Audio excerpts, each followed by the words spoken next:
Alrighty, in this unit, we're going to be talking about some financial mathematics. So we're going to be talking about money, which means we're going to talk about a little bit of banking. We're going to talk about investments. We're going to talk about uh, loans. We're going to talk about mortgages. We're going to talk about a whole bunch of different things. Now, before we get into the loans and everything like that, which some of you may be applying for in the very near future, we're going to start talking about, well, what could you do with your money? So we're going to talk about compounding interest, and we'll talk about portfolios. That'll be our first kind of bit. We have our outcomes. We have a nice rubric to say, okay, I can feel really comfortable with Mastery because I can calculate complex investment portfolios. I can compare investment portfolios and make recommendations. And I can demonstrate my understanding of what it actually means to be financially literate. So we're going to focus a lot on this first part at the beginning, and then we'll focus on our B part after. So our first thing that we're going to be doing is we're going to talk about simple and compounding interest. Now in this unit, we're going to talk about a few of these terms to a relatively great extent. For example, we'll be talking about term. So a term is the duration of an investment or a loan. So basically how long it is for. A fixed interest rate is guaranteed not to change during the duration of a loan or investment. Of course, this can be used to a lot of people's advantages, and it can actually be a disadvantage for some people. We'll probably talk about a few of those things, especially when we talk about loans. The biggest idea is that if you have it fixed, it means it's not going to change. A principal is the original amount of money that's invested or loaned. Maturity is the contract end date of a loan or investment. So for example, if you had said, oh yeah, in a month I'll pay back my parents $10, well, that means in a month it will have achieved its maturity. Of course, that is the most basic kind of way. Usually parents don't charge interest, usually, but you may be in some situations where you would have to actually pay interest. Future value will be an amount an investment will be worth after a certain amount of time. Rate of return is going to be a big one that we're going to talk about in this first section. It's the decimal or percent ratio of basically how much money is earned or lost divided by the amount of money that's invested. So it's basically earned divided by invested. A present value is an amount that must be invested now to obtain a specific future value. And as we keep on going, we're going to talk about our first kind of formula. We're going to talk about simple interest. Now, simple interest, not very commonly done, but it does help us to make an understanding of how we calculate compounding interest.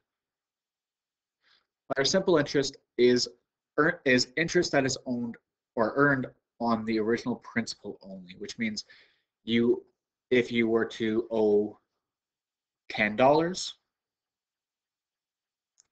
and you were to get tacked on $1 of interest every single month, well, the next month you'd only have to owe another dollar. Next month you'd only have to owe another dollar, which means that you would only owe a total of $13. And we'll talk about something that's a little bit differently than that in a second. So we have a formula. I equals P times R times T. Well, I stands for the interest, so how much money. P is the principal, or the original amount. R is the interest rate per year. It's always as a decimal. And T is the term in years. So mainly how much you owe multiplied by your percentage rate multiplied by your time in years. Term, sometimes also referred to as time. What this formula does is it calculates your final value or the future value. So the A stands for the future value, which means if you take this PRT, which is the interest, you add on the principal, you're going to find out how much it's going to be worth at the end. First example, Maddie invested in a $2,500 GIC, so guaranteed investment certificate, at 3.5% simple interest. Now we'll talk about some of these things in a little bit later on when we start talking about loans and everything like that. But it's a way that you can actually save your money. You can put your money away, and it's usually in a very safe location, either in a bank or a lending officer, any kind of thing like that. The one thing we do need to make note of, this question, literally in the question says simple interest. So we're going to have to use the simple interest formula. So invested $2,500 at 3.5% simple interest, paid annually for the term of 10 years. The first question is, how much interest will accumulate over the term of Maddie's investment? So if we want to find out how much interest it is, for A, it's going to be the principal multiplied by the rate multiplied by the time, or the term. So our interest, how much is originally invested? $2,500. Our R is the interest rate as a decimal. So that 3.5%, go back to grade 8 to be able to write things, or percentages as decimals, decimals as percents. 0.035 multiplied by our time or term in years. Which means if we take our values and multiply them together,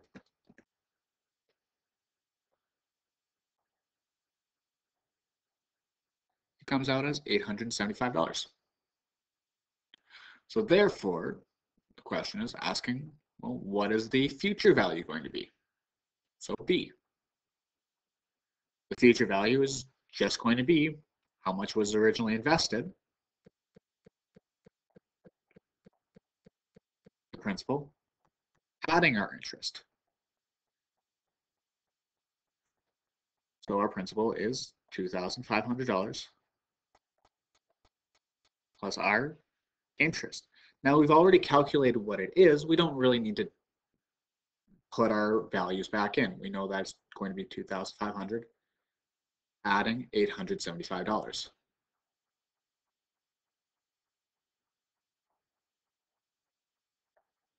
So it'd be $3,375. And C,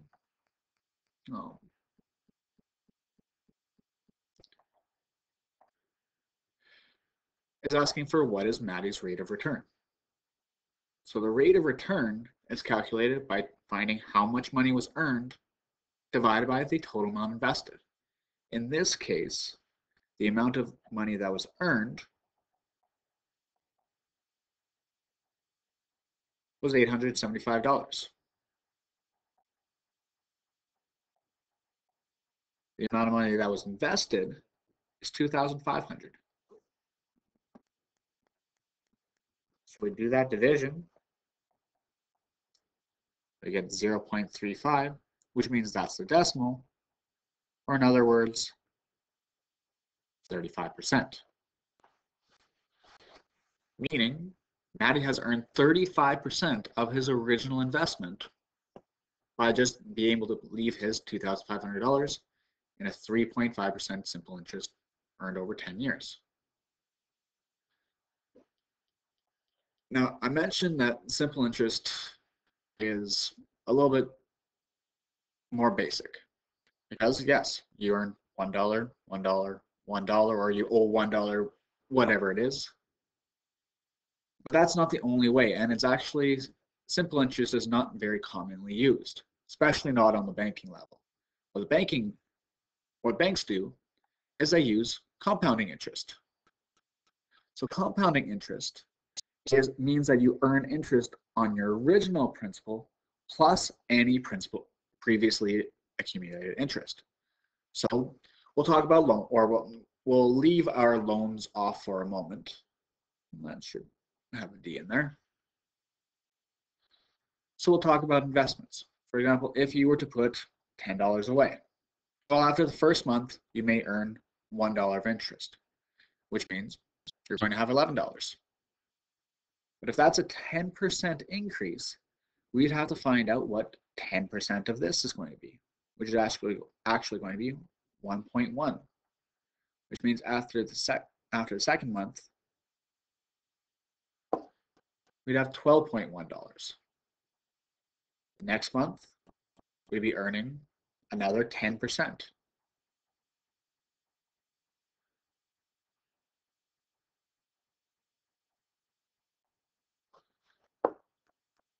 So in the exact same kind of situation as what I explained in the first page, if it's an investment or a loan, it'd be worth $13. But with compounding interest, it's actually worth $13.31, which means it's even more.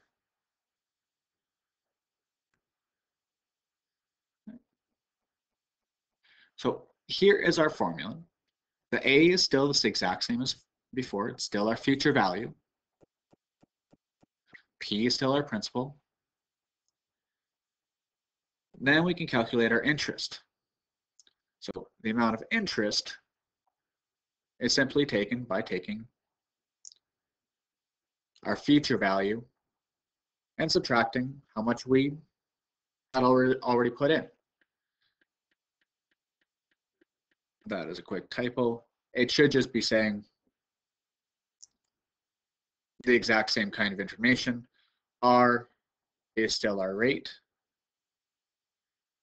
This T is still our time, but we have a new variable. We have N. N is the number of compounding periods per year.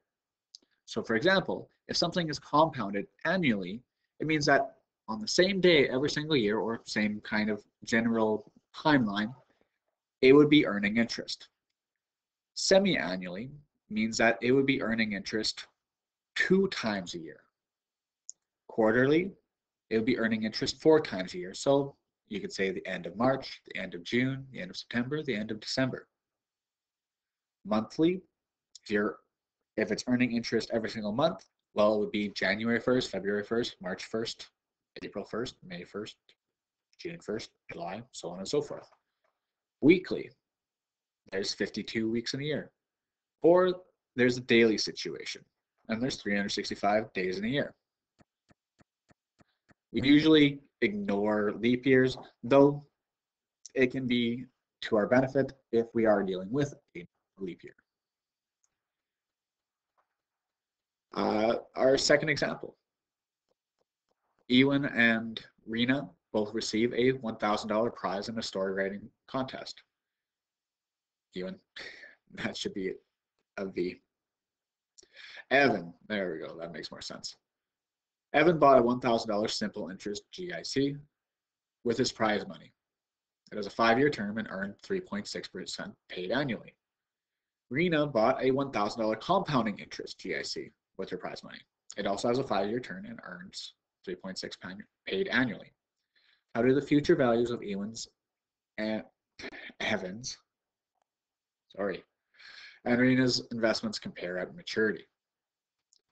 So the biggest things that we need to look at is that Evan has found a simple interest GIC, whereas Rena has found a compounding interest GIC. For Evan, in order to find out the maturity value, we're finding out the future value. So in order to calculate our future value for a simple interest, we take our principal and add the amount of interest, so PRT. So for Evan, $1,000 is the principal, which is the exact same in both locations. Our rate is 3.6%. So that percentage as a decimal, and our time is for 5 years. Quick calculation.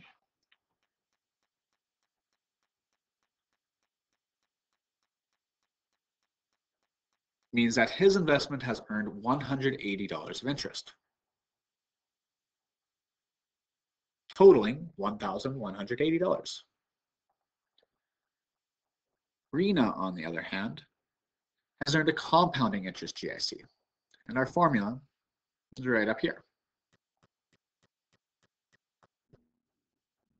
It takes our principal, multiplies by 1 at our rate as a decimal, divided by our compounding periods, to the power of our compounding periods multiplied by the time. In this case, our principal is still $1,000. Our rate is still going to be written as a percent.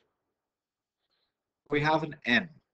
An N is talking about how many compounding periods. In this case, it's annually. Therefore, our N value is 1. And that's both of those N's. Our time, 5 years. Now, as a word of caution, what I always recommend doing is when you have something as an exponent, evaluate what that is first. 1 times 5 is 5, so that one's really nice. After that, as long as you have a good scientific calculator, the one that I always recommend is the Texas Instruments 30X2S, A, because it's solar powered, and B, because it actually follows order of operations correctly. You can just plug everything, as long as you have your brackets, you can plug everything into your calculator, and you're set. It's $1,193.44. So if we do a comparison, Jane has earned $13.44 more cents than Evan has. That is simply for the fact that it's compounding, which means at the end of the first year, Rena would earn interest. So would Evan. But with simple interest, you're only earning the same amount every single time. Evan, just by quick math, would be earning $36 every single month or every single year. But Rena would earn the $36 the first year, but then she would earn more money than just that 36, because compounding interest will earn interest on the $1,000 and on the $36 that was earned. So at the end of the second year, she's going to have more. See, whereas Evan would be, after 1 year, would be 1,036. He'd have 1,072 at the end of the second year. Rena would have more than 1,072. And I could do the calculation, or you could do. All you'd have to do is plug in 2 years into the formula.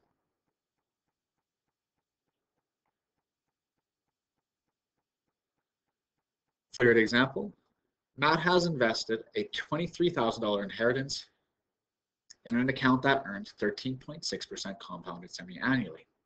And just so you are aware, having something at such a high interest rate is not very easily come by. It's very difficult to come by a very high percentage rate on any kind of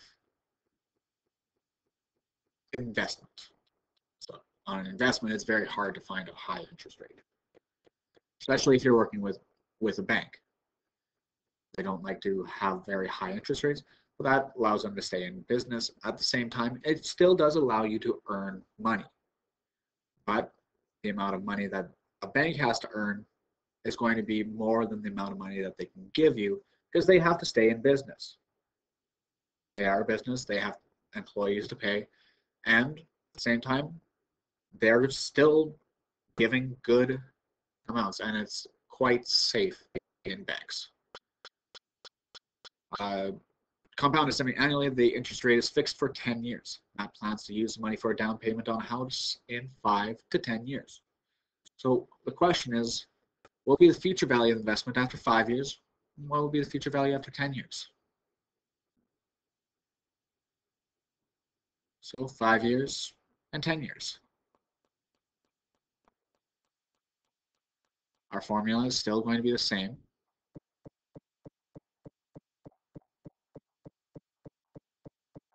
We're just going to plug in different values. So if he has $23,000 to invest, that's our principal. The rate, 13.6%, which would be 0.136. Compounded the end value is our amount of compounding periods, in this case semi-annually, therefore that number is 2. So is that one. So if we're dealing with 5 years, all we have to do is put in 5 years. Of course, making note that that's going to be 10. I can type all of that into my calculator. 136 divided by the 2 to the power of 10.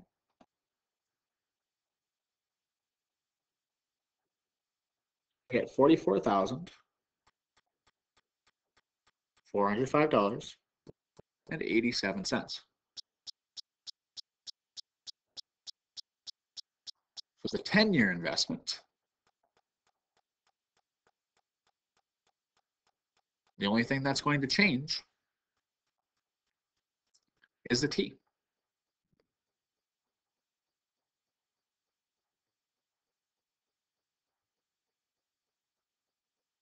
The other reason I enjoy using this specific calculator is because I can change one thing. I don't actually have to type in my entire formula again.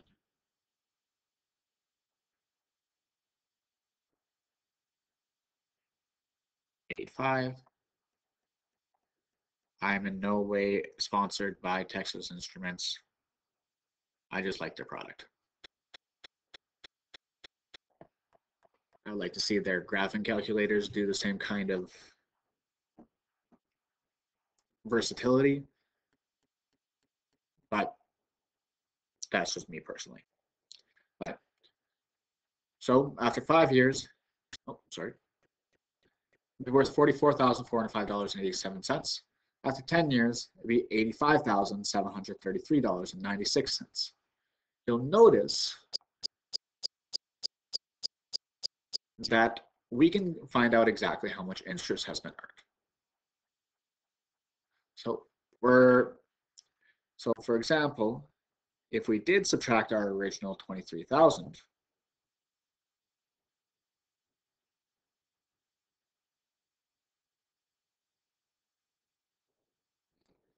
it has earned 21,000. Oh, sorry. I don't like that decimal. $21,405.87.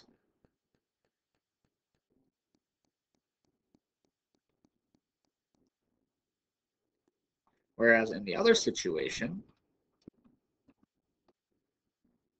we subtract off the original investment, it has earned $62,733.96. Obviously, even though the time has doubled, the amount of interest that has earned is almost triple. And that's because it's compounding interest. So if we do a comparison between the principal and future values,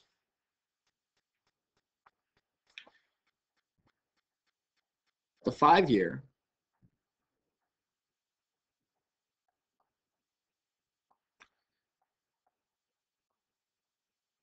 has earned $21,405.87. The 10-year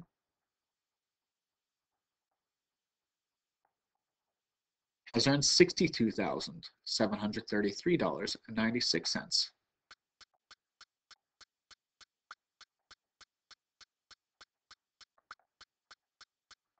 It's earned almost triple in only double the amount of time.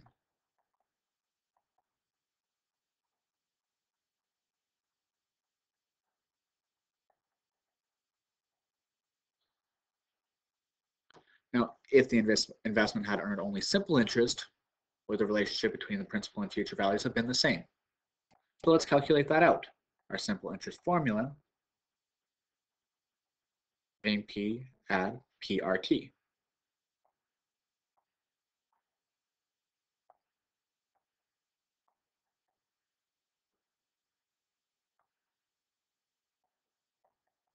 So the 23,000 is our principal. 13.6% is our rate. We'll calculate for 5 years. And we'll calculate it for 10 years.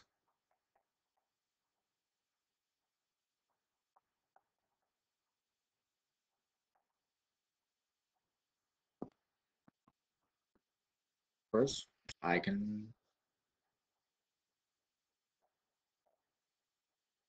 I'll show this one.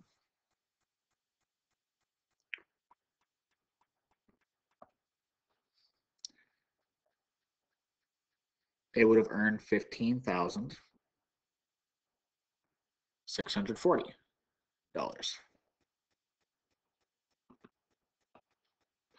which would come out to be a total of $38,640.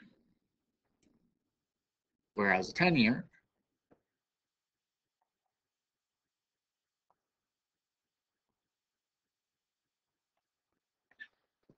earns $31,280.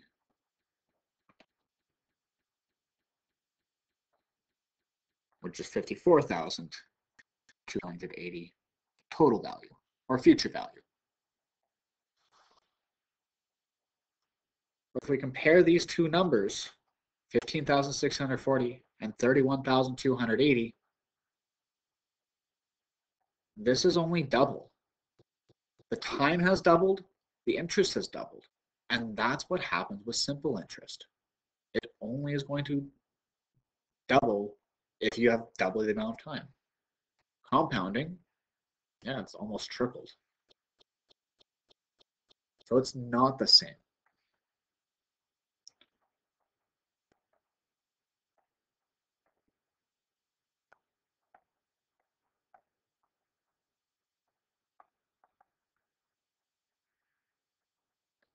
And I've explained the reason why. So, example 4, Celine wants to invest $4,000 so that she can go on a super awesome month-long trip with her high school friends in 10 years as a reunion. She has the following options. Either she can invest it at 8% compounded annually, 8% compounded semi-annually, 8% monthly, weekly, or daily. We're going to do a comparison of the amount of interest earned by each of these options for terms of 3, 5, 8, and 10. Now, I've done all of this calculation on a spreadsheet. And here's our spreadsheet. So we want for 3, 5, 8, and 10 years. So meaning she's going to have to think proactively if she wants to actually go with her friends. So if she is able to invest $4,000, if she was only trying to start saving after 3 years, or 3 years in advance, she would have $5,000, which obviously means that she'd only have $1,000. But you can notice that as the compounding periods change, annually, semi-annually, monthly, weekly, or daily, the amount slowly increases. Now the difference between weekly and daily, so 52 or 365, is not a huge change, but it is still an increase. We can notice that if she saves 5 years or starts saving 5 years in advance, her value is going to be more. At the same time, the amount of compounding periods, the amount that she saves, also increases. 8 years, the same property. She obviously would have more money to save, or more money saved if she's able to start saving 8 years in advance. But the amount of compounding periods also changes the amount of money that she's able to save. And 10 years would be our maximum. So if she wants to save the absolute maximum amount, she would want to save that $4,000 at 8% on a daily rate for 10 years. So compounding interest daily, that $4,000 would grow to over $8,900, just not that bad.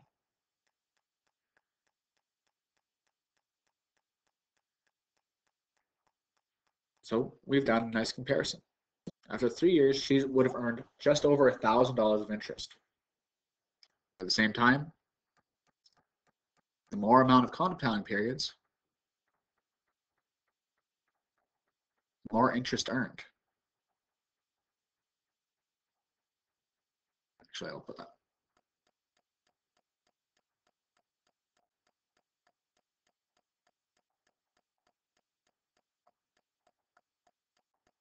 More compounding periods, more interest that's going to be earned.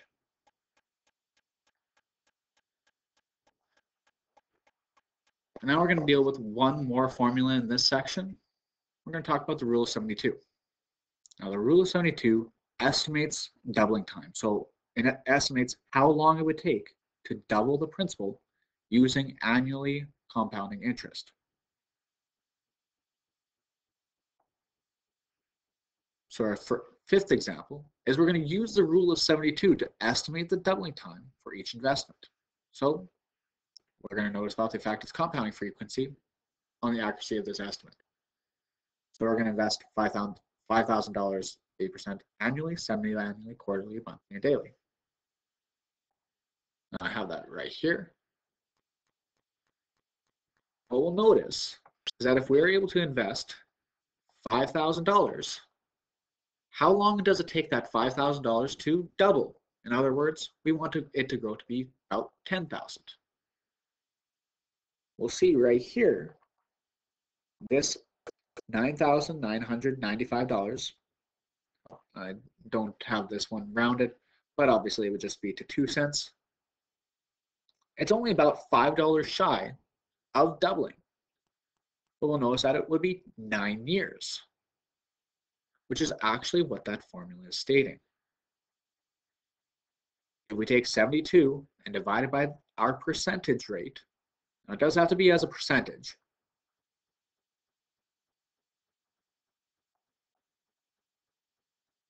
We'll find out how long it takes to double. So in this one, 72 divided by our rate as a percent, or in other words, 72 divided by the 8%,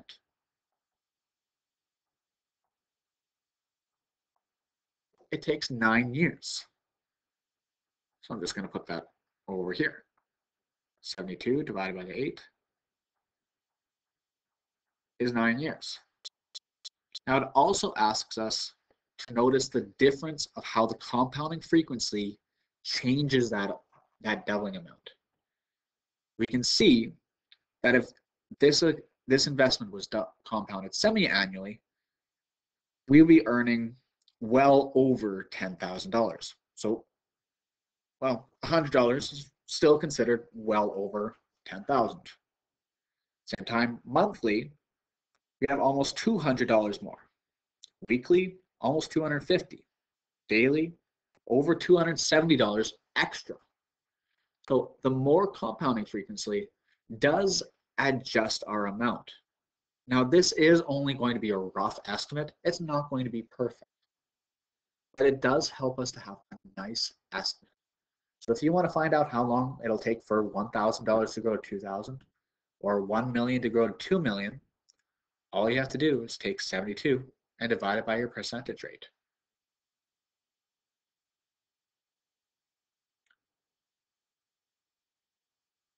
The last two examples. So Jenny is 18 years old. She has inherited some money from a relative. Jenny wants to invest some of the money so that she can buy a home in Grenfell when she turns 30. She estimates that she'll need about $170,000 to buy a home. How much does she need to invest now at 6.5% compounded annually? So if we look at our formula, so it does say compounded, so we're going to be using the compounding formula. We're going to plug in what we have. For example, to go from 18 to 30 would be a time of 12 years.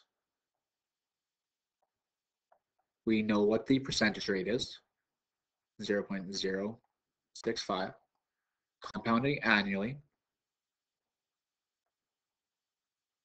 Time would be a total of 12 years.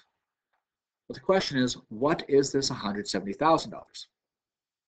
Is that going to be our future value? Is that going to be our present value? On this one, it's our future value. It's how much the house is going to be worth in the future. We need to know how much does he need to invest now to have that $170,000 in 12 years. Well, here's the great thing. This is just principal multiplied by this. In order to calculate what the principal is, we just have to divide. Because the opposite of this multiplication is division. What we do to one side, we have to do to the other. Now, please be careful when you're plugging this into your calculator. Make sure that you're also able to get these values. But I can plug that all into my calculator.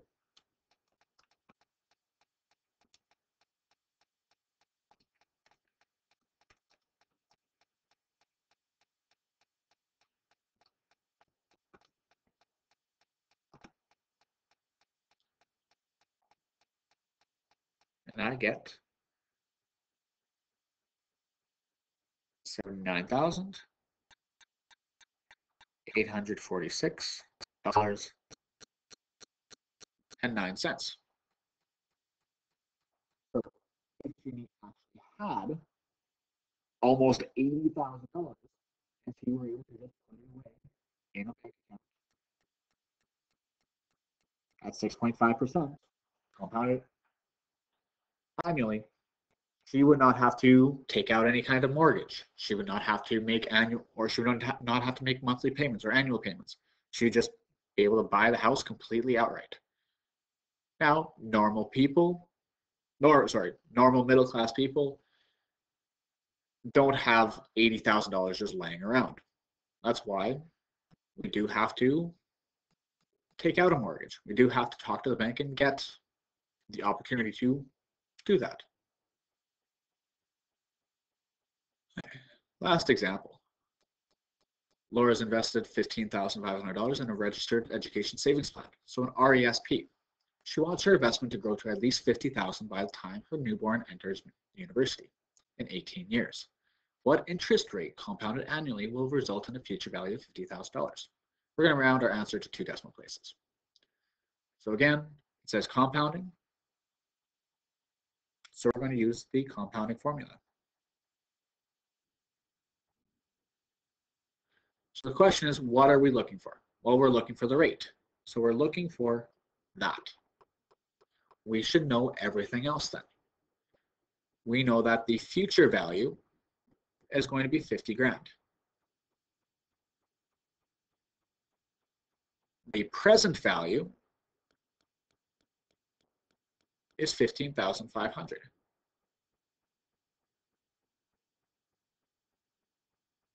Our rate is our unknown. Compounding periods, it says compounded annually. So 1. Our time, well, if she has a newborn, going to university in 18 years, our time would be 18. So we're going to have to do some manipulation in this formula. In order to manipulate this formula, the first thing that we want to do is we want to get rid of any kind of weak connections. While we have all of this in a bracket, that's a very strong connection. We can't get rid of that. At the same time, an exponent is also a stronger connection. We want to get rid of the weakest connection possible, which means we have to get rid of this 15,500.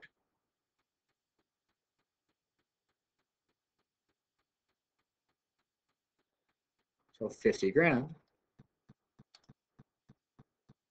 divided by 15,500. Oh, that's not a great decimal. So we're just going to leave that in our calculator. 3.225806.452.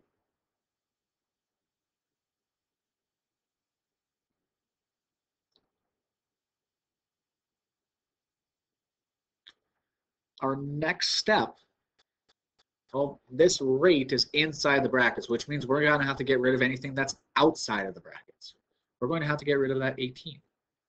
In order to get rid of the 18, we'd have to take the 18th root of that entire side. Now, in order to calculate the 18th root, what you would want to do is you'd have to type in 18 into your calculator. I know the X2S has this character, the xth root, which is only accessed by pressing second and then that hat. And then I like leaving this number in my calculator, which means I'm going to then access the previous answer. And in order to access the previous answer, on my calculator, I have to press second and then the negative button. So let's do that. 18 xth root of that previous answer. I'm getting 1.067229162. The beautiful thing with that is we are left with 1 adding the rate over 1. So when I get our rate by itself, our last step of work is going to be subtract the 1. So the rate, the reason I'm not having to get rid of the 1 is because multiplying both sides by 1 is going to be redundant.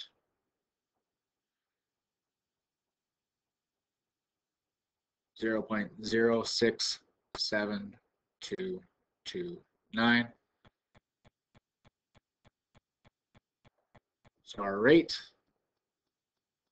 as two decimal rate or 2 decimal places will be 0.07, which works out as approximately 7%. So if Laura was able to find a 7% RESP, $15,500 would be able to grow to be $50,000 in that 18-year time. Now, you can go have fun.